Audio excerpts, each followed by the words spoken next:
시험을 이기시고 난 이후에 자신의 백성들을 그 옛날 하나님께서 자신의 백성들을 신의 산으로 부르시듯 그 자신의 백성들을 산으로 부르시고 많은 무리들 가운데 제자에게 말씀하기 시작하시면서 제자의 정체성이 무엇인지, 제자의 사명이 무엇인지, 그런 제자가 걸어가야 될 옳음, 의가 무엇인지, 그리고 그들의 성품은 어떠해야 되는지를 이야기하시면서 이제 6장으로 넘어와서 관계 속에서 우리가 어떤 태도를 취해야 되는지를 계속해서 예수님께서 우리에게 설명해 주고 계십니다.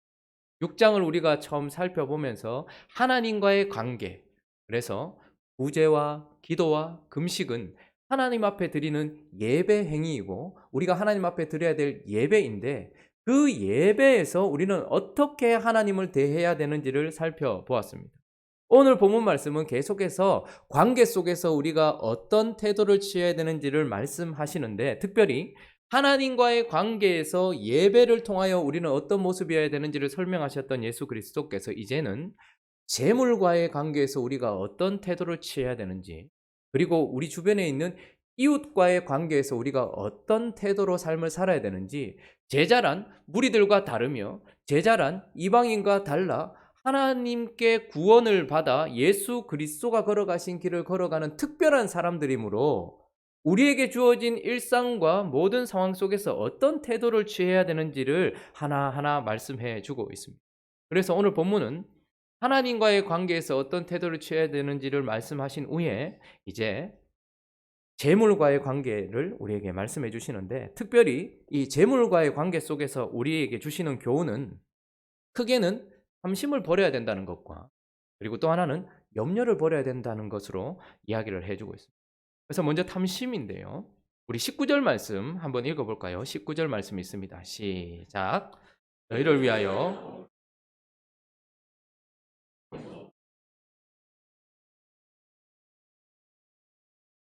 돈, 재물, 보물에 대해서 이야기하면서 먼저 우리가 알아야 될 것은 하나님은, 예수님은 보물, 재물에 대하여 부정적인 의미를 가지고 계신 분이 아닙니다. 돈을 많이 가지고 있거나 돈을 적게 가지고 있거나 돈에 대해서 부정적인 생각을 가지고 계시는 분이 아니다라고 얘기합니다.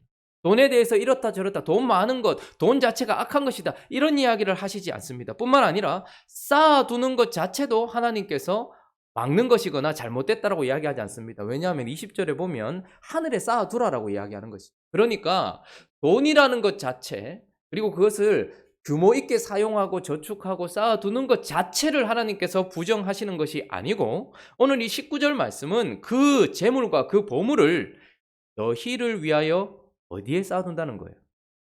땅에 쌓아두는 것을 조심해야 된다라고 이야기하는 것입니다. 왜요?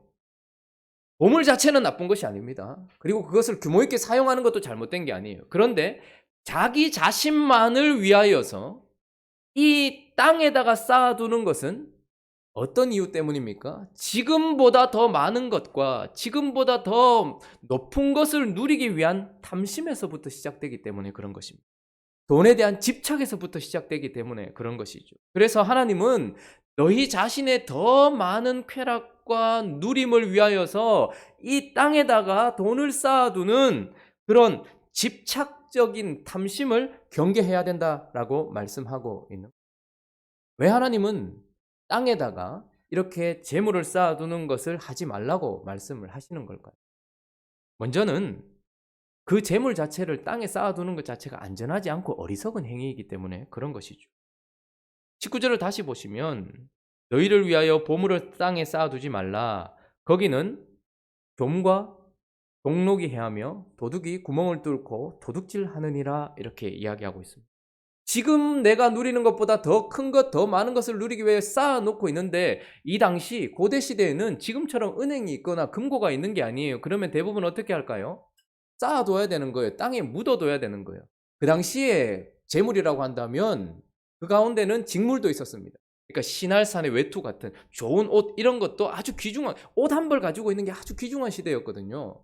그런데 그런 것들을 더 누리기 위하여서 지금이 아니라 더 이후를 누리기 위해서 쌓아두니까 좀이 먹고 그리고 여러 가지 좋은 어떤 것들이 동록 녹이 슬더라는 말이죠. 어떤 금속과 관련된 그런 모든 것들이 다 녹이 슬더라는 말이에요. 뿐만 아니라 도둑들이 재물이 있다는 것을 알고 보물이 있다는 것을 알아서 땅에 묻어놓은 것들을 뚫어서 그것을 가져가기도 하는, 그래서 사실은 더 누리기 위하여서 욕심을 부리면서 쌓아놓은 그 재물은 안전하지도 않을 뿐만 아니라 그것은 좀과 동록이 해하고 끊임없이 도둑이 뺏어가는 그런 연약한 것이기 때문에, 그런 부족한 것이기 때문에, 그리고 그런 이 땅에서 안전하지 않기 때문에 그것을 쌓아놓는 것 자체가 어리석다라고 이야기를 하고 계시는 것입니다.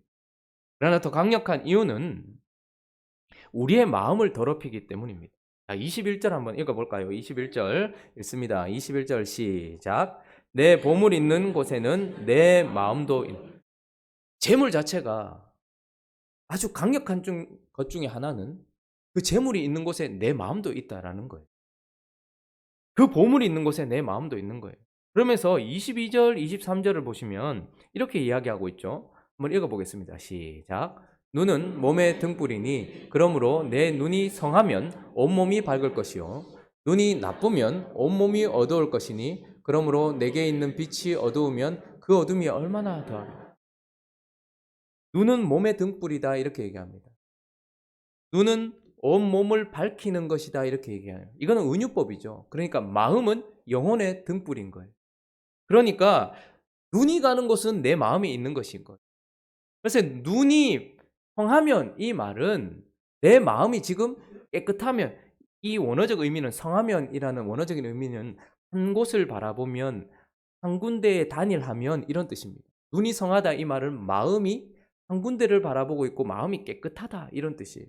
그러니까 은유법을 쓰면서 눈은 몸의 등불인 것처럼 네 마음은 영혼의 등불인데, 네 눈이 성하면 이 말은 네 마음이 한 곳을 향해 있고 깨끗하면 온 몸이 밝을 것이다. 네 삶 전체가 다 밝을 것이지만, 그러나 눈이 나쁘면 이 말은 무엇입니까? 네 마음이 네 재물이 있는 그 땅에 있어서 더럽혀지거나 거기에 마음을 집착하기 시작하면 온 몸이 어두울 것이다. 네 인생 자체도 어두워질 것이다 라고 이야기를 하고 있는 것입니다. 그러니까 물질을 땅에 쌓아두면 그 물질, 그 재물은 좀과 동록이 해하고 도둑이 훔쳐가는 것처럼 그 쌓아놓은 물질에 네 마음이 있기 때문에 네 마음에 좀이 들고 동록이 해하며 네 마음을 도둑질해 간다 이 말입니다. 물질을 거기 쌓아놓는 것은 내 마음을 거기 두는 것과 마찬가지요. 그렇다면 물질이 안전하지 않은 것처럼 네 마음도 안전하지 않고, 물질이 정하지 않은 것처럼 네 마음도 나뉘어져서 결국은 네 마음이 그 물질 때문에 좀 먹게 될 것이고, 이 물질 때문에 거기에서 동록이 해하여서 녹슬어져 버릴 것뿐만 아니라 도둑이 네 마음을 뺏어갈 것이다. 그래서 네 마음이 나뉘어질 것이며 네 마음이 이쪽을 향해 집착하게 될 것이다 라고 이야기를 하는 거예요. 그러나 가장 강력한 이유는 바로 내가 물질에 집착하고 부를 이 땅에 쌓아두면 어떤 일이 생기냐면 곧바로 우상 숭배를 하게 되는 것입니다. 자, 24절 한번 읽어볼까요? 24절 있습니다. 시작.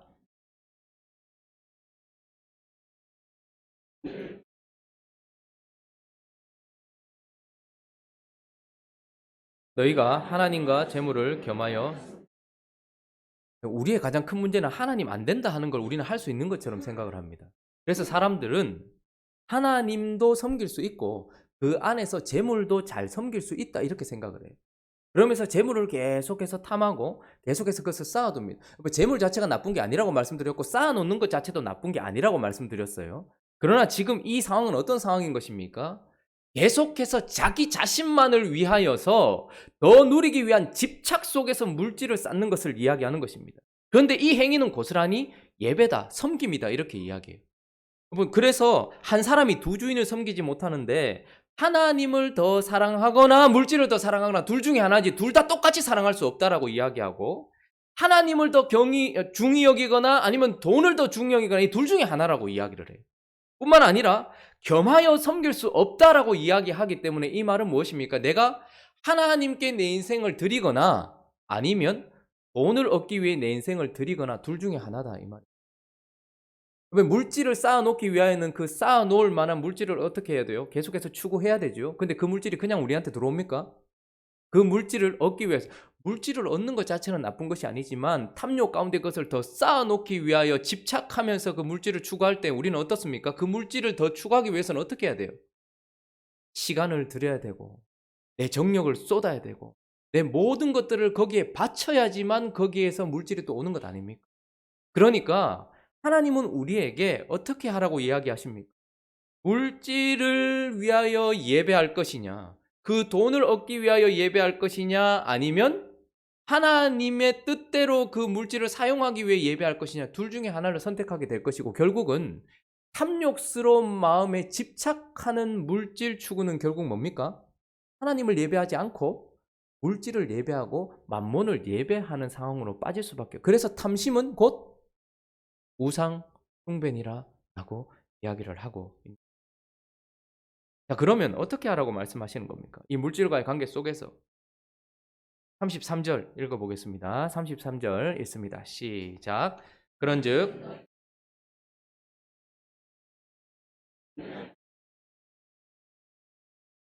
너희는 먼저 그의 나라와 그 의를 구하라 이렇게 얘기합니다. 이 말은 20절에 나오는 말씀처럼 보물을 하늘에 쌓아두라는 말입니다. 그러니까 물질을 가지고서 하늘에 쌓아두는 것은 도대체 어떻게 하는 것이 하늘에 쌓아두는 것입니까?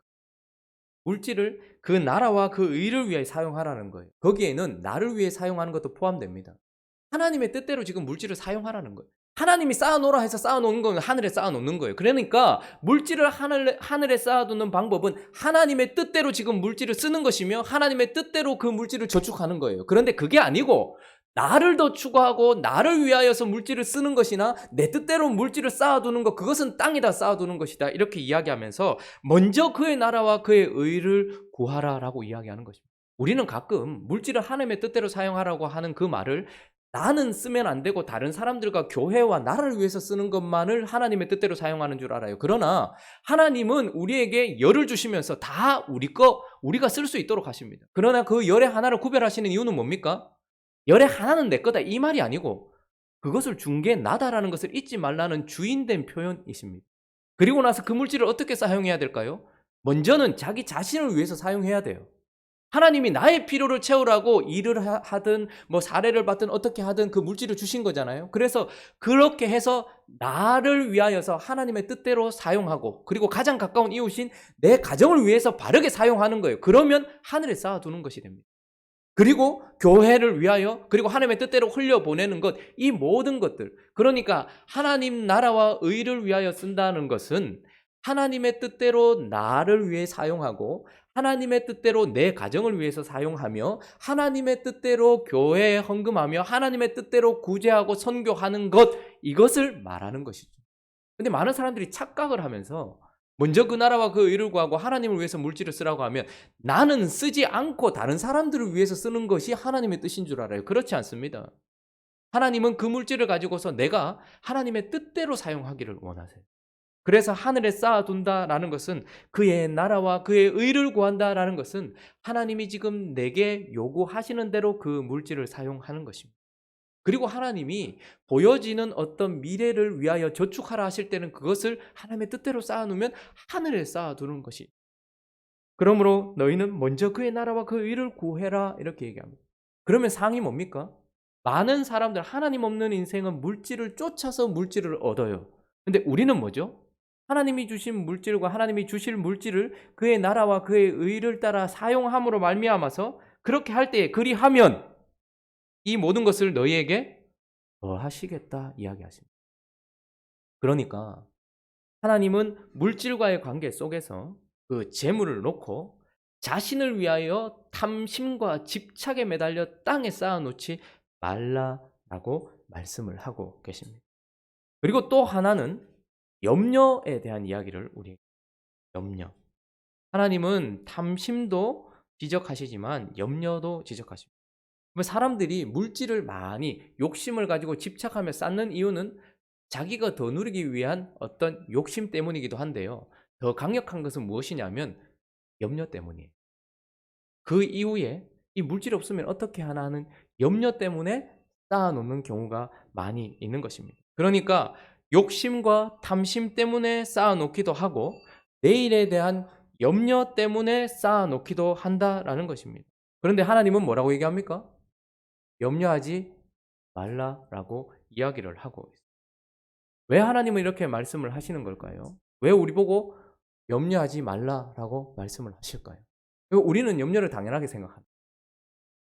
첫 번째는 염려 자체가 아무 유익이 없기 때문입니다. 전화 왔어요. 이대훈 집사님, 인동으로 좀 바꿔주시면. 떠버리셨답니다. 염려 자체는 아주 무익하기 때문에 그렇습니다. 27절 한번 읽어볼까요? 27절 있습니다. 시작. 너희 중에 누가 염려함으로 그 길을 한 자라도 더할 수. 나중에 내 자식 결혼을 어떻게 시키냐? 내가 늙으면 나중에 어떻게 사냐? 내 배우자 가버리면 나는 어떻게 사냐? 이런 염려 지금 한다고 해서 지금 그 재물이 늘어나거나 그것이 무슨 보상을 주거나 합니까? 안 합니까? 염려 많이 하셔보셨군요. 그리고 그 염려 자체가 웃긴 거예요. 여러분, 자녀가 언제 결혼할지 일단은 미래잖아요. 근데 지금 상황에서 그때 어떤 일이 일어날지 어떻게 알고 지금 내가 가진 이 재물과 지금 가진 내 상황 가지고 미래를 가늠해 보니까 어떻게 될지 어떻게 압니까? 하나님이 5년, 10년 안에 우리를 재벌로 만들어 주실 수도 있는 것도 아니겠습니까? 하나님이 어떻게 물질을 더 가져가실 수도 있는 것이고 내가 생각지도 못했던 일을 통해서 나의 상황을 바꿀 수도 있는 거예요. 1년 뒤에 내 모습이 어떻게 될지 모르고 1년 뒤에 내 자산이 어떻게 될지도 모르고 1년 뒤에 내 모습이 어떻게 될지를 전혀 모르는 상황에서 지금 이 상황 속에서 10년 뒤에 내 자녀들 그 학교 보내야 되는데 그 학비는 어떻게 해야 될까? 10년 뒤에 내가 어떻게 될지를 모르는 이 상황에서 그것을 걱정한다는 자체가 아무 유익이 없는 것입니다. 뿐만 아니라 염려해가지고 만약에 100원이라도 더 늘어날 것 같으면 밤새도록 염려하라고 하겠지만 아무리 염려해도 아무 일도 일어나지 않습니다. 없어지지도 않고 있어지지도 않아요. 그런데 그걸 가지고서 계속 묵상을 합니다. 걔가 학교 들어갈지 안 들어갈지도 모르는데 혹시 합니까? 갑자기 공부를 해가지고 전액 장학생이 될지 어떻게 합니까? 은행 확 밀려옵니까? 그건 누구도 모르는 일이에요. 그러니까 염려 자체는 지금 현재 아무 유익을 주지 않는 겁니다. 그런데 염려하지 말라고 하는 이유는, 더 강력한 이유는 바로 그분이 우리의 하늘 아버지가 되셔서 우리를 기르시고 있다라고 이야기하시기 때문입니다. 우리 25절 한번 읽어볼까요? 25절 있습니다. 시작. 무엇을 마실까? 몸을 위하여 무엇을 입을까? 염려하지 말라. 목숨이 음식보다 중하지 아니하며 몸이 의복보다 중하지 아니. 26절도 읽어보겠습니다. 26절 있습니다. 시작. 공중에 새를 보라. 심지도 않고 거두지도 않고 창고에 모아들이지도 아니하되 너희 하늘 아버지께서 기르시나니 너희는 이것들보다 귀하지. 28절도 있습니다. 또 너희가 어찌 의복을 위하여 염려하느냐? 들의 백합화가 어떻게 자라는가 생각하여 보여. 수고도 아니하고 길쌈도 아니하느니라. 뭐라고 말씀하십니까? 하나님이 우리의 아버지시다, 하늘 아버지시다 말하면서 야, 공중의 새를 한번 봐라. 쟤네들이 무엇을 심거나 거두거나 창고에 모아들이냐? 근데 걔네들이 살고 있는 이유는 뭐냐? 자신들의 열심 때문이 아니라 그것을 만드신 하늘 아버지가 걔네들을 돌봐주고 있기 때문에 그런 것 아니냐라고 말씀하시고, 들의 백합화를 봐라. 들풀들을 봐라. 걔네들이 지금 자기가 살겠다고 발버둥 쳤기 때문이냐, 아니면 하나님이 그들이 살 수 있는 그곳에 심어 놓으셨기 때문이냐라고 이야기하시면서, 하나님은 너희의 하늘 아버지가 아니냐. 물론 공중의 새와 들꽃처럼 너희가 그들과 같은 똑같은 피조물이지만, 그러나 그들과는 비교가 되지 않는 너희는 나의 형상을 담고 있는 너희는 내 자녀고 나는 너희의 아버지가 아니냐. 그러므로 지금까지 너희를 먹이고 입힌 것이 난데, 그리고 그들을 살게 하는 것처럼 너희를 살게 하는 것도 난데 내가 있는데 왜 염려하느냐라는 거예요. 공중의 새는 하나님께서 거기에 새의 삶을 살 수 있도록 본성을 심어 놓으셨고, 그 본성을 따라 살 때에 그것은 살아갈 수 있게 되어 있습니다. 그래서 새들은 자기에게 주어진 본성을 따라서 살아요. 철을 따라 움직이고. 그러나 그 본성에 맞게끔 하나님께서 역사해 주셔서 새들을 먹이시고 입히십니다. 배가 고프면 먹게 하고, 그렇게 해서 계절이 바뀌면 옮기게 하고, 그렇게 해서 새들은 살고 있습니다. 들꽃은 어떻습니까? 백합화는 어떻습니까? 하나님께서 아무데나 하신 것이 아니라 그들이 살 수 있는 그 환경을 하나님께서 조성해 주셨고, 그 환경 속에서 들꽃은, 들풀은 거기에 있으면서 자연스럽게 자라게 하셨습니다. 하나님 우리에게도 동일하게 말씀하십니다. 내가 너희에게 지력을 주었고 내가 너희 안에 마치 새 안에 본성이 있는 것처럼 너희 안에 성령의 새로운 본성을 집어넣어 주었는데, 그래서 그 본성대로 살아가며 하나님의 뜻대로 움직이면 너희가 살 수 있도록 내가 환경을 조성할 것이며 내가 너희를 붙들 것이며, 너희가 지금 있는 이곳도 너희가 살 수 있는 곳, 너희의 직장도 너희가 만든 것이 아니고 너희가 한 모든 것들을 너희가 한 것이 아니라 내가 너희를 살 수 있도록 모든 것을 다 지금 조율하고 있는데 왜 의심하고 왜 염려하느냐 라고 말씀하시는 거예요.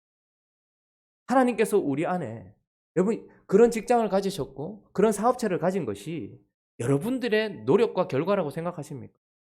새들이 어느 순간 저기 있다가 저기 가는 것이 그들이 연구해서 노력해서 거기 간 것이라고 생각하십니까? 철새들이 계절을 바꾸어서 움직이는 것이 그들의 연구의 결과이고 노력의 결과라고 생각하십니까? 아니요. 하나님이 그렇게 할 수 있도록 본성을 심어 놓으신 거예요. 하나님이 우리 속에 성령을 심어 놓으셨고 하나님이 우리 속에 상식을 심어 놓으셨어요. 그래서 그 생각과 그 뜻을 따라서 우리가 여기 와서 그 업체에서 일하게 되었고 그 사업을 하시게 되었고 그 가운데 있게 되신 것입니다. 하나님이 그렇게 우리를 인도해 오신 것입니다. 여러분 우리가 여기 있는 이유, 여러분들 각자의 삶의 영역은 마치 들풀을 거기에 놓으셨듯 백합화를 거기에 놓으셨듯 우리에게 합당한 환경인 것입니다. 이 말은 우리가 아무것도 하지 않고 가만히 있어도 자연스럽게 돈이 생긴다, 그런 말을 하는 것이 아닙니다. 하나님이 우리의 생각을 움직이시고 하나님이 우리의 환경을 조성해 주셔서 하나님이 원하시는 대로 살아갈 수 있도록 해주신다 이 말입니다. 어떤 분은 농사를 지으십니다. 어떤 분은 사업체를 경영하십니다. 어떤 분은 주부가 되셨습니다. 어쨌든 여기에 굶어 죽는 사람이 있습니까? 하나님은 그것을 통하여 어떻게 하신다는 거예요? 너를 먹이고 있는 거예요. 그곳으로 너를 가게 한 것 아니에요. 그래서 준비시켜서 그곳에 가게 한 것 아니에요. 너희의 노력이 없었던 것은 아니지만 그 노력까지도 내가 그 속에 심어 놓은 그것 때문에 갈 수 있도록 한 것 아니냐라고 말씀하시면서, 너희는 저 공중에 날다가 없어져 버리고 저기 피었다가 져버리는 저런 꽃, 저런 피조물들과는 비교도 되지 않는 나의 형상을 담아 영원히 나와 함께 할 내 자녀인데 하늘 아버지가 너희를 먹이고 입히지 우리에게 말씀하고 계시는 것입니다.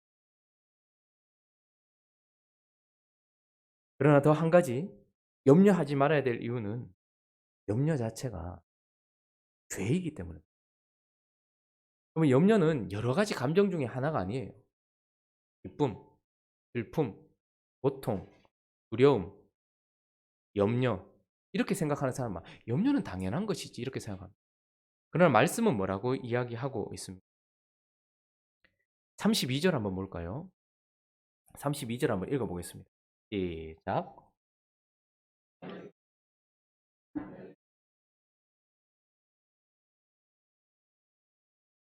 그 앞에 보면 염려하여 이르기를 무엇을 먹을까, 무엇을 마실까, 무엇을 입을까, 어떻게 살까, 어떻게 결혼시킬까, 어떻게 공부시킬까, 나는 나중에 어떻게 병원 가서 어떻게 노후를 편안하게 살까. 이 모든 것들은 다 누가 하는 거래요? 이방인들이 하는 거래요. 이방인은 어떤 사람? 이방인은 어떤 사람? 믿지 않는 사람은 어떤 사람? 하나님이 없는 사람, 하나님이 안 돌보시는 사람, 하나님의 돌봄을 경험해보지 못한 사람, 하나님 아버지가 없는 인생, 그런 인생들에게 당연히 나타나는 것이 염려입니다. 고아에게 나타나는 당연한 감정이 염려인 것입니다. 뿐만 아니라 주님이 30절에 보면 이렇게 얘기하고 계시죠. 오늘 있다가 내일 아궁에 던져질 들풀도 하나님이 이렇게 입히시거든. 하물며 너희일까 보냐? 뭐가 작은 자들아? 믿음이 작은 자들아. 염려는 내가 믿지 않는 상황, 불신일 때 찾아오는 감정인 것입니다. 여러분, 불신은 죄입니다. 그냥 뭐 자연스러운 게 아니에요. 하늘 아버지가 계시고 그분이 나를 붙들고 계시고 그분이 내 아버지시라는 것을 믿지 않는 것 자체는 죄인 것이에요. 물질을 쫓아 집착하면서 살아가는 행위 자체가 우상 숭배이듯 하나님이 나를 돌보실 것이라고 믿지 못하면서 살아가는 이방인처럼, 그래서 내가 나중에, 여러분 지금 가지고 있는 기업체나 지금 여러분들이 가지고 있는 직장이나 지금 여러분들이 지탱해주고 있는 그 모든 것들을 통해서 하나님께서 일하시고 계시는 건 맞습니다. 그런데 그것 잃어버리면 하나님 일 못하십니까? 그 직장 잃어버리면 여러분들 인생 끝나는 겁니까? 그 사람 아니면 내 인생 끝나는 겁니까? 그 사업 망하면 내 인생도 망하는 것입니까? 그렇지 않습니다. 그것을 통하여 지금 내가 공급받는 것은 사실이지만, 그러나 만약에 이것을 무너뜨리신다고 한다면 하나님께서 다른 어떤 것으로 공급해 주실 것입니다. 그러면 제가 행복한 우리 교회에서 쫓겨나가면 끝이겠습니까? 니 이제 우할래 이제 니 돌아갈 데도 없고 끝나겠습니까? 결코 그렇지 않을 거예요. 하나님께서 하나님의 방법대로 우리를 이끌어가고 계십니다. 여러분 저한테만 적용시키지 마십시오. 김영훈 목사는 행복한 우리 교회에서 쫓겨나가도 다른 교회 가서 잘 살겠지. 여러분도 마찬가지입니다. 그 기업에서 끝난다 해도 여러분도 잘 살 겁니다. 거기에서 월급을 못 받게 된다 해도 여러분들은 잘 살 거예요. 왜요? 하늘 아버지가 우리 아버지시니까, 우리를 붙들어 주시니까. 그래서 염려하는 것 자체는 하나님을 배제한 채 내 인생을 바라보는 순간에 나타나는 현상이에요. 하나님 없으면 당연히 염려해야 되겠죠. 그런데 하나님을 인정한 채 바라보면 그거 어떡하지? 하나님 계시잖아. 이거 어떡하지? 하나님 계시잖아. 하나님이 계시다라는 것을 인정하는 순간 사라지는 것 또한 염려인 거예요. 그러므로 염려하지 말라라고 말씀하시는 이유는 그것이 무익하기도 하고, 그리고 하늘 아버지를 무시하는 것이기도 하죠. 그것 자체가 불신이기 때문에 하나님은 염려하지 말라라고 이야기해요. 그래서 34절은 이렇게 얘기합니다. 그럼 어떻게 살아야 되나? 34절 한번 읽어볼까요? 34절 제가 한번 읽어보겠습니다. 그러므로 내일 일을 위하여 염려하지 말라. 내일 일은 내일이 염려할 것이요 한날 괴로움은 그날로 족하니라 라고 얘기합니다. 그럼 내일 일을 위하여 염려하지 말고 어떻게 하래요? 오늘 충성하고 살고 내일 일은 누가 염려할 거래요? 내일이 염려할 거래요. 이 말은 오늘 일은 오늘 염려하고 내일 일은 내일 염려하자 이 말이 아니고, 내일 일은 누가 염려할 거래요? 내일이 염려할 거래요. 우리는 내일이 없는 인생입니다. 그러나 영원한 내일을 만드셨고 영원한 내일이 되시는 분은 누굽니까? 내 하늘 아버지신 거예요. 그러므로 내가 어떻게 할지는 나를 만드셨고 나를 어떻게 걸어가실지를 계획하셨고 내가 어디까지 갈 것인지를 다 알고 있는 내일이 되시는 그분이 염려할 일이지 우리가 해야 될 일이 아니라는 말입니다. 야, 자가 저렇게 불성실하게 저기 회사에서 일하다가 잘리겠는데 내일 어떡하지? 그건 그분이 염려하실 거예요. 우리는 오늘 하루 충성하면 되는 겁니다.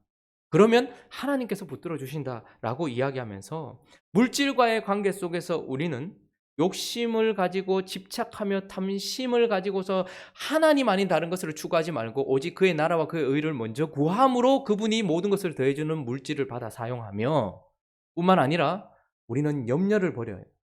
하나님께서 우리의 아버지가 되심을 깨달아 알 수 있도록, 그래서 내일 일은 내일이 염려할 것이라는 것을 가지고서 아들답게 살아가는 그것을 우리에게 요구하고 계십니다. 이제 7장을 넘어가면서 이제 이웃과의 관계 속에서 우리가 취해야 될 태도에 대해서 말씀하시는데, 그것은 무엇인가 하니까 분별은 하되 비판하지 말라라고 말씀을 하고 계세요. 1절, 2절. 자, 이제 이웃과의 관계 속에서 우리가 반드시 취해야 될 태도입니다. 읽어보겠습니다. 시작.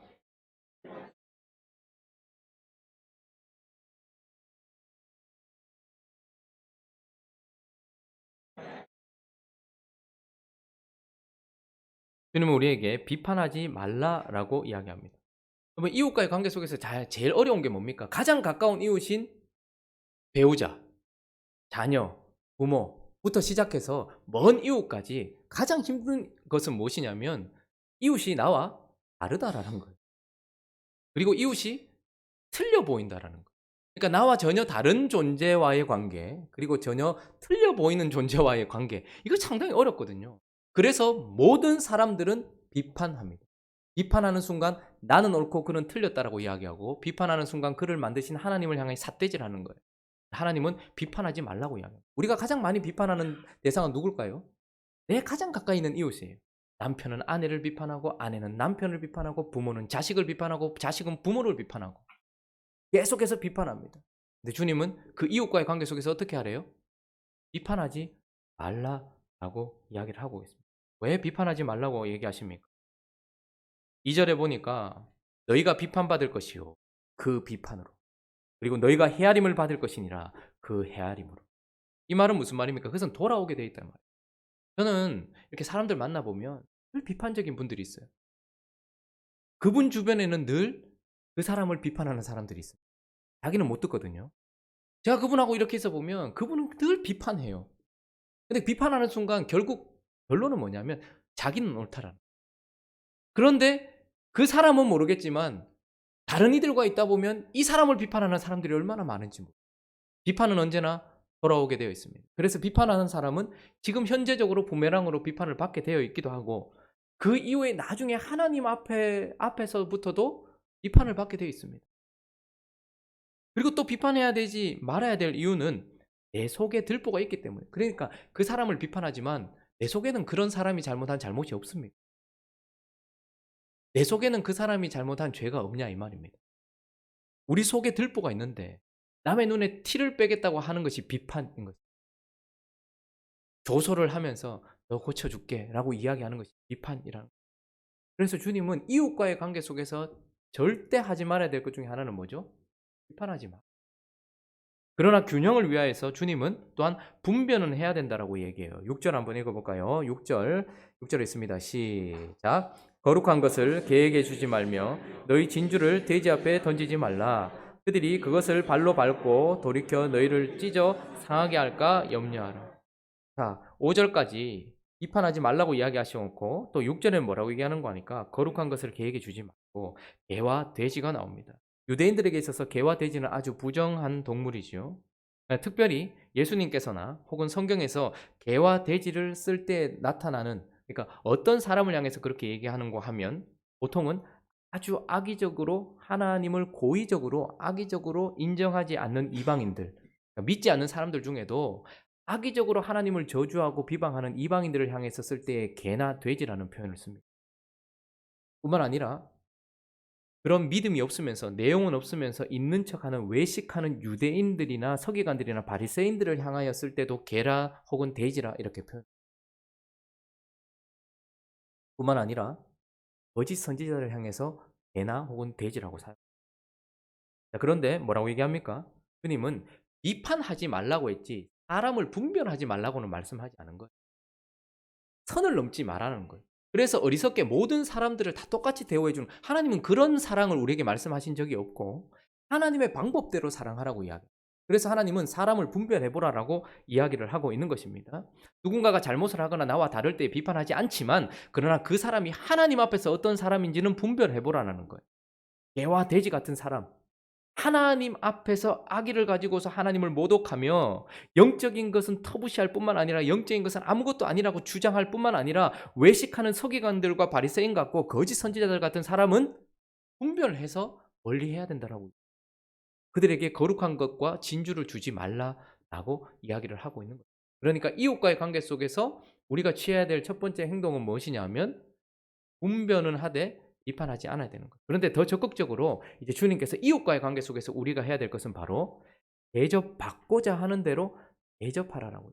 그러니까 이웃은 비판해야 될 대상도 아니고 판단해야 될 대상도 아니라 내가 대접해야 될 대상이다라고 주님은 말씀하고 계시는 것입니다. 그 공자에게 와서 물었어요. 사람들에게 어떻게 대하면 되겠습니까? 가장 높은 법은 무엇입니까? 라고 얘기했을 때 공자는 이렇게 대답했습니다. 상호성 아니겠느냐. 네가 하기 싫은 것은 남에게도 시키지 않으면 네가 가장 좋은 사람이 될 것이다 라고 공자가 말했어요. 아주 수준 높은 이야기였습니다. 그러니까 네가 싫은 건 남한테 시키지 마. 그렇게 살면 너는 인정받을 것이다 이야기. 근데 그 어떤 인생도 주님처럼 적극적으로 이렇게 말씀하신 적은 없었습니다. 주님은 뭐라고 얘기하십니까? 네가 대접받고자 하는 대로 남을 대접해라 라고 이야기를 하고 계시는 거죠. 그래서 사실 이 말은 주님께서 우리를 대하신 원리 그대로입니다. 주님은 우리에게 왕이 되고자 하셨습니다. 우리에게 왕으로 대접받고자 하셨습니다. 그래서 그분은 하늘 보좌를 버리고 인간의 몸을 입고 이 땅에 오셔서 우리를 대접하신, 그분은 우리에게 생명이 되고자 하셨습니다. 우리가 그분을 생명처럼 여기고자 그렇게 대우받고자 하셨습니다. 그래서 그분은 이 땅에 오셨을 뿐만 아니라 자기에게 하나밖에 없는 생명으로 우리를 대접하십니다. 예수는 우리에게 전부가 되고자 하십니다. 그분은 우리가 자신을 전부로 대우하기를 원하십니다. 그래서 그분은 어떻게 하십니까? 자신의 전부를 우리에게 대접하시고 주심으로 우리를 얻으십니다. 그래서 이웃은 내가 대접받고자 하는 대로 대접해야 될 대상이다라고 말씀하고, 그런데 그 앞에 보면 7절부터 11절까지 기도에 대한 가르침이 나와요. 왜 갑자기 생뚱맞게 기도에 대한 이야기를 나올까? 그것은 아마 누군가를 대접하려고 하면 내 안에 있는 재앙과 내 안에 있는 부족함 때문에 그것을 꺼리게 되잖아요. 근데 너희가 누군지 알아라는 거예요. 너희는 하늘 아버지의 자녀가 아니냐. 그러므로 너희는 구하면 얻을 수 있는 자들 아니냐. 지금 너희가 제한이 있고 지금 너희가 여기가 다인 그런 존재가 아니라 너희는 언제든지 구하면 받을 수 있는 존재. 왜 목사만 그렇습니까? 필요하면 물질 구하면 하나님이 목사에게만 주십니까? 여러분들은 여러분들이 가지고 있는 직장 속에서 나오는 그 월급만 다입니까? 아닙니다. 하나님께서 사용하시기 원하고 하나님의 뜻대로 사용하기 위하여 구하면 주시는 아들이라는 말입니다. 그래서 남을 대접하고자 할 때에 기도하면 얻을 수 있는, 근데 그 뜻대로이죠. 여기 아들은 생선을 달라고 하지 뱀을 달라고 하지 않습니다. 떡을 달라고 하지 돌을 달라고 하지 않아요. 그러니까 아버지의 뜻대로 구하면 너희는 무엇이든지 얻을 수 있는 기도라는 것을 가지고 있는 자녀들이기 때문에 남에게 대접받고자 하는 대로 대접하라, 이런 의미이기도 하겠죠. 그러나 더 강력한 의미는 예수 그리스도께서 그러하셨던 것처럼 이런 삶을 살기 위해서는 기도 없이는 안 된다. 예수님께서 우리에게 왕이 되고자 하셨고 생명이 되고자 하셨고 우리에게 전부가 되고자 하셔서 그분은 하늘 보좌를 버리시고 이 땅에 오셨을 뿐만 아니라 생명을 주실 뿐만 아니라 전부를 주실 때에 그 길을 가려고 그분이 어떻게 하셨습니까? 겟세마네에서 땀이 피가 되기까지 쏟으시면서 기도의 결과로 그렇게 하셨습니다. 그러므로 남에게 대접받고자 하는 대로 대접하려고 하면 피나는 하나님 앞에서의 싸움과 기도 없이는 안 된다라는 것을 가르쳐 주시는 교훈입니다. 그래서 이웃을 대할 때 그분들 자꾸 비판하지 마십시오. 그분을 판단하지 마십시오. 그냥 분별을 하십시오. 그래서 저 사람이 영적인 수준이 저거구나. 지금 저 사람의 색깔은 이거구나. 교회 안에 있지만 이방인이구나. 근데 저 사람은 밖에 있지만 들어올 사람이구나. 이 사람 안에 있는데 직분은 저건데 영적으로는 아직 아이구나. 저 사람은 아무 직분이 없는데 영적으로는 장로급이구나. 이런 것들을 분별해 봐야 된단 말입니다. 그리고 남에게 대접받고자 하는 대로 대접하라. 예수 그리스도께서 그것이 제자들에게 요구되는 이웃과의 관계 속에서의 태도다, 이렇게 이야기하고 계십니다. 말씀의 결론을 맺겠습니다. 재물과의 관계 속에서 우리가 탐심을 버리고 먼저 그의 나라와 그의 의를 추구함으로 말미암아서 물질 만능주의, 만몬이 최고의 자리에 있는 이 세상 속에서 하나님의 주되심을 드러내는 것, 그것이 바로 제자가 가야 되는 길입니다. 사람들은 물질이 전부인 줄 알고 예전에는 물질 때문에 몸을 파는 사람들을 향해서 손가락질했어요. 그러나 이제 물질 때문에 몸 파는 건 당연한 거고 영혼까지도 팔고 있는 시대에 우리가 살고 있습니다. 그래서 만몬의 주대심을 높이고 있는 이 세상 속에서 제자는 탐심을 버리고 하나님의 나라와 의를 추구함으로 말미암아서 이 땅이 만몬이 아니라 그것을 주시는 하나님의 주대심을 드러내는 것이 제자의 길이다라고 이야기하십니다. 뿐만 아니라 먼저 그 나라와 그 의를 구함으로 말미암아서 이 모든 것을 더하여 주신 하나님 아버지의 풍성함을 누림으로 이 세상 속에서 하나님이 주 되실 뿐만 아니라 우리의 아버지시라는 것을 드러내는 것이 바로 저와 여러분 제자가 가는 길이다라고 이야기하고 있습니다. 관계 속에서 이것을 드러내시는 거죠. 이웃과의 관계 속에서는 어떻습니까? 땀이 피가 되기까지 자신이 대접받고자 하시는 대로 우리를 대접하시고 이 땅에서 사시다가 가신 그분처럼 사는 우리를 통하여서 이 땅에 사셨던 예수 그리스도를 지금도 여전히 보여주는 게 바로 제자 것입니다. 그러므로 하나님과의 관계, 재물과의 관계, 이웃과의 관계 속에서 하나님의 말씀에 순종함으로 말미암아 그분의 주 되심과 그분의 아버지 되심, 그리고 예수 그리스도께서 사셨던 그 길을 보여주는 행복한 우리 제자들 되시기를 예수 그리스도의 이름으로 축원합니다. 우리 같이 한번 찬양하고 기도하도록 하겠습니다. 가사를 생각하시면서 한번 찬양하겠습니다.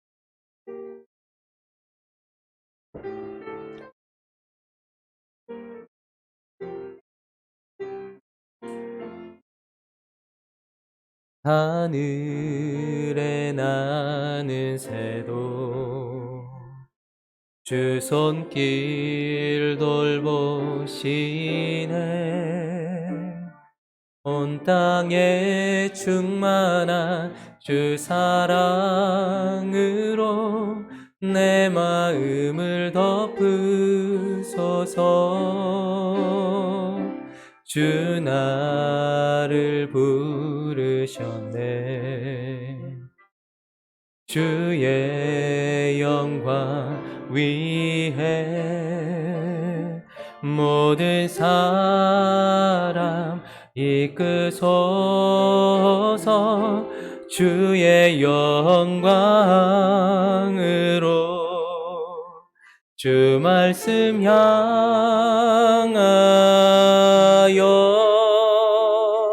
달려가리라.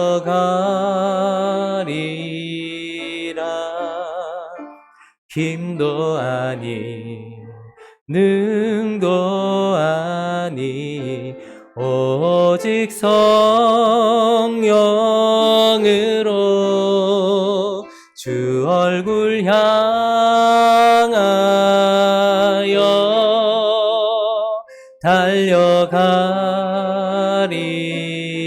달려가리라.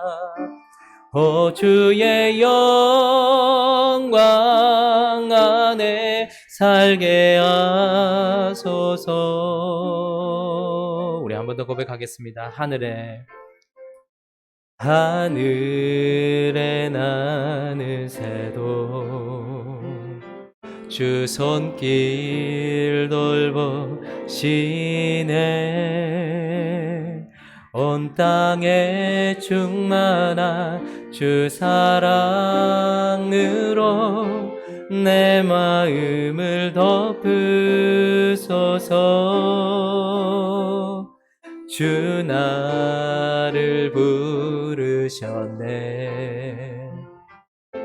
주의 영광 위해 모든 사람 이끄소서. 주의 영광으로 주 말씀 향하여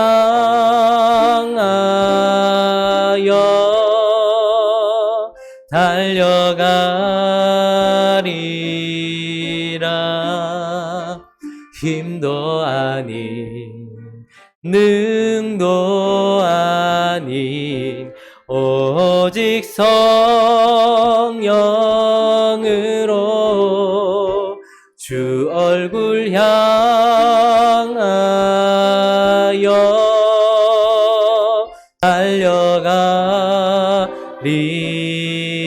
달려가리라. 오 주의 영광 안에 살게 하소서. 우리 시간 한번 기도할 때에 사람을 인간이라고 이야기합니다. 관계적인 존재라고 하죠. 하나님은 우리에게 이 불편한 관계들을 두셨어요. 우리는 나 혼자 있으면 제일 좋거든요. 그런데 하나님과의 관계를 두셨어요. 불편하게 느껴질 수 있겠죠. 그러나 우리는 그 하나님과의 관계 속에서 하나님의 은혜를 알아가고 하나님을 더 신뢰하게 되고 하나님을 더 의지하게 되는 어린아이처럼 되어집니다. 하나님은 절에서 불교에서 얘기하는 것처럼 다 버리라 얘기하지 않고 여전히 재물을 우리 손에 들려주시면서 그 재물과의 관계 속에서 우리를 다듬어가고 계세요. 탐심을 버리고 먼저 그 나라와 그 의를 추구하면서 물질을 하늘에 쌓으라고 이야기하십니다. 그것으로 만몬의 시대 가운데서 하나님의 주대심을 드러내는 제자가 되라고 말씀하세요. 왜 염려가 안 되겠습니까? 그러나 염려는 우리에게 당연한 것이 아니라 이방인들에게 당연한 것이에요. 하늘 아버지가 우리를 붙들어 주신다는 것을 믿고 염려를 버릴 때에 그분의 아버지 되심을 충분히 누리게 되고 세상 속에 그분의 아버지 되심을 드러내는 존재, 그것이 저와 여러분이라고 이야기합니다. 사람은 판단하고 정죄할 존재들이 아니에요. 내 자식 내 마음대로 판단하지 마십시오. 내 남편 내 마음대로, 내 아내 내 마음대로, 내 부모 내 마음대로 판단하지 마십시오. 대접받고자 하는 대로 대접하십시오. 죄인이었던 우리를 살리려고, 우리에게 왕 되시려고 왕의 자리 내려놓고 예수님이 오셨어요. 이것이 곧 율법이요 선지자니라. 말씀을 이루시고 그 약속을 이루신 예수 그리스도께서 대접받고자 그렇게 사신 대로 우리는 그 이웃 가운데서 그렇게 살아야 될 존재로 부름받았다라는 것을 기억하면서 하늘에 나는 새도 손길로 돌보시는 하나님, 주 영광 위에 살도록 우리를 불러주셨사오니 성령을 의지하여 내 힘과 능도 아닌 오직 성령으로 또 얼굴 향해 달려가는 우리가 될 수 있게 달라고 우리 자신을 놓고 우리 한번 기도하며 나가도록 하겠습니다. 기도하겠습니다. 거룩하신 하나님 아버지, 참 불편한 관계들이 많이 있습니다. 하나님이 우리 머리 위에 없었으면 우린 참 편할 것 같고, 재물 없었으면 차라리 재물 가지고 이렇게 저렇게 살아라는 하나님의 말씀이 없었다면 우리는 더 좋을 것 같고, 내 옆에 사람이 없다면 더 편할 것 아니겠습니까? 그저 우리는 왕이 되고 싶습니다. 하나님보다 더 높은 왕이 되고 싶고, 내 이웃 위에 군림하는 왕이 되고 싶고, 내가 언제든지 원하면 가득 누릴 수 있는 물질보다 왕이 되고 싶어 합니다. 그러나 하나님은 이 관계를 깨트리지 아니하시면서 그 관계 속에서 우리를 계속해서 다듬어 가고 계십니다. 하나님을 의지하고 하나님과의 관계 속에서 하나님께 예배드림으로 말미암아 우리가 하나님의 은혜를 더 알게 되고, 우리가 더 하나님을 의뢰하게 되고 더 신뢰하게 되는 존재로 우리를 다듬어 가십니다. 그러나 특별히 하나님 아버지, 우리에게는 물질의 관계 속에서 참으로 어려움이 많이 있습니다. 하나님, 지금보다 더 누리고 싶습니다. 지금보다 더 넓은 집에 살고 싶고, 지금보다 더 좋은 차를 타고 싶고, 지금보다 더 좋은 것 먹고 싶어서 우리는 어쩌면 물질 쌓아두는 것이 당연한 것처럼 느껴질지 모르겠고, 좀 더 시간 들여서 물질 추구하고 싶고, 좀 더 시간 들여서 돈 더 많이 벌고 싶은데, 그런데 하나님은 먼저 그 나라와 그 의를 구하라고 말씀하십니다. 하나님, 우리에게 만족하는 법을 배우라고 말씀하십니다. 그래서 먼저 그 나라와 그 의를 구할 때 우리에게 더하여 주시는 그 풍성한 물질을 누리라고 우리에게 얘기하십니다. 참으로 어려운 부르심이지요. 그러나 하나님 아버지, 우리에게 탐심으로 많은 사람들이 꿈이 뭐냐라고 이야기하면 돈 많이 버는 것이라고 이제 얘기합니다. 왜냐하면 지금보다 더 나은 삶 살고 싶기 때문이겠죠. 지금보다 더 좋은 집에 살고 싶기 때문이겠죠. 그러나 하나님 아버지, 주님은 우리에게 먼저 그 나라와 그 의를 구하라고 말씀하시며 하늘에 쌓아두라고 말씀하고 계십니다. 네 마음이 좀먹고 네 마음이 동록으로 녹슬며 네 마음이 도둑맞는 그런 삶 살지 말고 먼저 그 나라와 그 의를 구하라고 이야기하십니다. 하나님, 그런데 먼저 그 나라와 그 의를 구하면 우리 먹고 삽니까? 그런데 주님은 우리에게 말씀하십니다. 내가 너의 아버지 아니냐? 공중에 나를 새를 봐라. 심지도 않고 거두지도 않고 창고에 모아들이지도 않는데 지금 살고 있는 것은 저 새가 잘 살았기 때문이 아니라 내가 먹이고 입히기 때문이 아니냐? 들의 백합화를 봐라. 그곳에 내가 심었기 때문에 거기 살고 있는 건 아니냐? 네가 지금 그 직장을 가지게 된 것, 네가 지금 그만큼이나 살고 있는 것, 내가 하늘아버지인 내가 너희를 먹이고 입히고 있지 않느냐라고 말씀하시며, 하나님 우리에게 아버지라고 말씀하십니다. 그러므로 우리가 아버지 염려함으로 그 길을 한 자라도 누릴 수 있다면 모르겠지만 그런 무익한 염려를 버릴 수 있도록 도와주시되, 우리가 하나님 앞에 구하며 나갈 수 있도록 도와주시옵소서. 하나님 아버지, 무엇을 먹을까 입을까 마실까, 어떻게 하면 더 잘 살까, 어떻게 하면 돈을 잘 벌까 염려하며 그렇게 추구하는 것이 아니라 어떻게 하면 하나님의 의대로 살아갈까를 추구할 때에 하나님은 이 모든 것들을 더하여 주신다고 말합니다. 주님을 추구하면 주님이 우리에게 필요한 만큼 물질 주신다고 이야기합니다. 하나님 아버지, 이것을 경험할 수 있도록 우리에게 은혜를 더하여 주시옵소서. 이것을 경험해보면 우리가 하나님 아버지의 은혜 되심과 또 아버지 우리의 은혜 주심을 알게 될 것입니다. 주여, 그런 삶 살아갈 수 있도록 주께서 인도하여 주시기를 간절히 바라고 기도하오니 주여 도와주시옵소서. 그래서 이 모든 것들을 더하시는 아버지가 주시는 그 물질로 우리 인생이 안전하게 가득할 수 있도록 주님께서 인도하여 주시기를 원합니다. 하나님, 나 자신을 위하여서 우리 가정을 위해서 규모 있게 물질을 사용함으로 하늘에 쌓아두게 하여 주시옵소서. 하나님 아버지, 또 하나님의 필요를 따라서 물질을 흘려보냄으로 말미암아 하늘에 쌓아두는 우리가 되어줄 수 있도록 주께서 역사하여 주시옵소서. 주님, 그런 삶 살 수 있도록 역사하여 주시기를 간절히 바라고 기도합니다. 도와주시옵소서. 우리 한 가지 더 기도하며 나가도록 하겠습니다. 남에게 대접받고자 하는 대로 남을 대접하기 위하여 기도하셨던 예수 그리스도를 생각하면서 여러분은 세상 속에서 어떤 대접받고 싶으십니까? 지금 옆에 있는 사람, 앞에 있는 사람한테 어떤 대접받고 싶으십니까? 왕으로 대접받고 싶으셨던 예수는 왕의 자리를 내려놓고 인간에게 왕으로 대접받고 싶었던 예수는 인간이 되셨습니다. 우리가 그런 삶 살아갈 수 있게 달라고, 그리고 그것을 위하여 기도하는 이 시간이 되었으면 좋겠습니다. 혹 대접하는 인생이 아니라 비판하는 인생이었다면 회개하고, 비판으로는 사람 바꿀 수 없습니다. 분별은 하시되 비판하지 말고 자녀에게, 그리고 배우자에게, 부모에게, 누군가에게 그렇게 율법이요 선지자신 예수 그리스도께서 사셨던 것처럼 삶으로 말미암아 그렇게 살고 가신 분이 있다는 것을 보여주는 우리의 삶이 될 수 있게 달라고 다시 한번 기도하도록 하겠습니다. 기도하겠습니다. 거룩하신 하나님, 이웃은 대접하라고 주신 내 주변에 있는 사람들입니다. 사랑하는 하나님 아버지, 우리는 우리의 가장 가까운 이웃인 아내와 남편과 자녀와 부모와 친지와 가족들에게 어떤 사람입니까? 우리는 비판하는 사람 아닙니까? 비판하는 순간 나는 옳고 너는 틀렸다. 비판하는 순간 나는 네 위의 왕이다라고 이야기하는 것입니다. 그러나 율법이요 선지자이신 예수 그리스도께서는 대접받고자 하시는 대로 대접하셨습니다. 하나님, 교회에서 사람들에게 인정받고 싶다면 그들을 인정해주는 사람이 되어야 되지 않겠습니까? 누군가에게 중요한 인생이 되고 싶다면 누군가를 중요하게 여기는 인생이 되어야 되지 않겠습니까? 자녀에게 존경받고 싶다면 그 자녀를 존중해줘야 되지 않겠습니까? 남편에게, 아내에게 인정받고 싶다면 그 남편과 아내를 바꾸려고 하는 비판이 아니라 그들을 대접해줘야 되지 않겠습니까? 하나님, 우리가 얼마나 반대로 살고 있는지 하나님, 우리를 불쌍히 여겨주셔서 하나님께서 제자들은 걸어가야 될 길이 따로 있다라고 말씀하시는 이 걸음 위에 우리를 세워주시기를 간절히 바라옵고 기도합니다. 그러므로 이 모든 삶을 보니 결국은 예수께서 이 땅에서 사셨던 삶이었습니다.